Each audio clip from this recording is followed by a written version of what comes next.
on 90.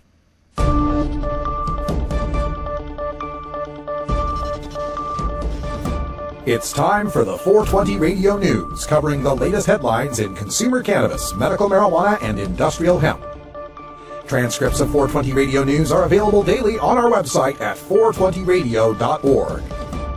Now, here's Russ Belville with your marijuana headlines in 4 minutes and 20 seconds.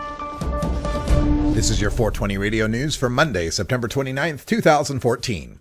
New York Governor Andrew M. Cuomo is asking the U.S. Justice Department for a waiver to permit the state to import limited amounts of marijuana for the treatment of seriously ill children and young adults who suffer from rare seizure disorders, just less than a year after he opposed the use of medical marijuana. Governor Cuomo seeks federal permission for New York to work with private companies to supply special strains of marijuana, since Cuomo signed a law in July making New York the 23rd state to legalize medical marijuana. At least 3 children with the seizure disorders have died. While Cuomo signed the medical marijuana legislation in July, a host of hurdles, from its many restrictions to developing a system for dispensing to how the crop can be grown in New York, will keep the program from being up and running until January 2016 or later. Nevada's state and federal lawmakers have been working to bring medical marijuana researcher Dr. Sue Sisley to the University of Nevada, Las Vegas to conduct a pilot study on the safety and efficacy of marijuana on veterans with chronic and treatment-resistant post-traumatic stress.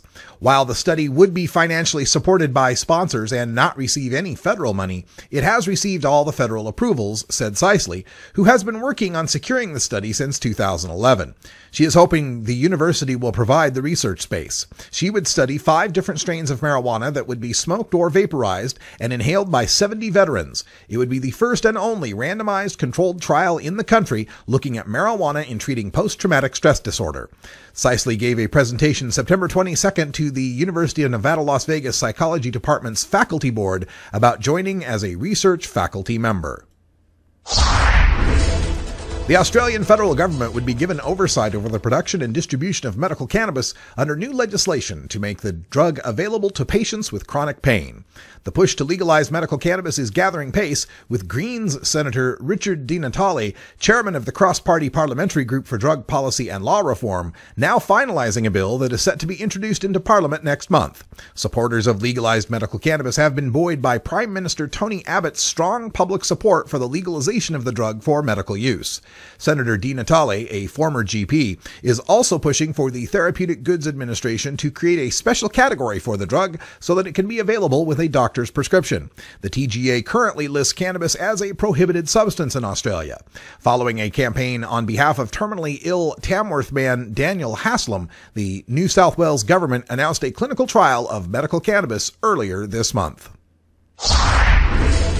The Uruguayan presidential candidate favored by drug policy reform advocates, ex-President Tabare Vazquez, has proposed to use the registry of marijuana buyers and cultivators created by the law as a way to expose them to drug treatment. Quote, "There will be a record of drug users, and that registry of drug users via the sale in pharmacies will provide a greater understanding of those who are involved with drugs and will give the state the opportunity to try to rehabilitate this person at earlier stages." End quote.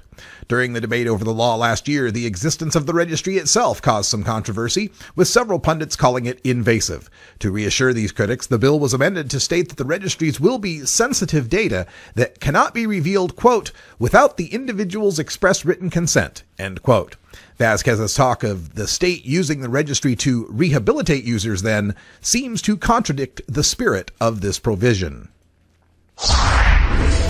A marijuana giveaway for veterans attracted about 1,000 people to a Colorado hotel. The Grow for Vets giveaway in Colorado Springs aimed to bring cannabis-based treatments to veterans with service-related conditions as an alternative to pain medications. Roger Martin, the executive director and co-founder of Operation Grow for Vets, which put on the event, said the group's goal is to bring cannabis to veterans with service-related conditions as an alternative to pain medications. Marijuana activists have tried unsuccessfully to have post-traumatic stress disorder added to the Colorado list of medical conditions that qualify for joining the medical marijuana registry. Now that pot is legal for all adults over 21, organizers are free to give away marijuana. Not all who received the bag were veterans. A $20 donation from non-veterans was encouraged. This has been your 420 Radio News for Monday, May 29th, 2014, September 29th, pardon me. I'm Russ Belville.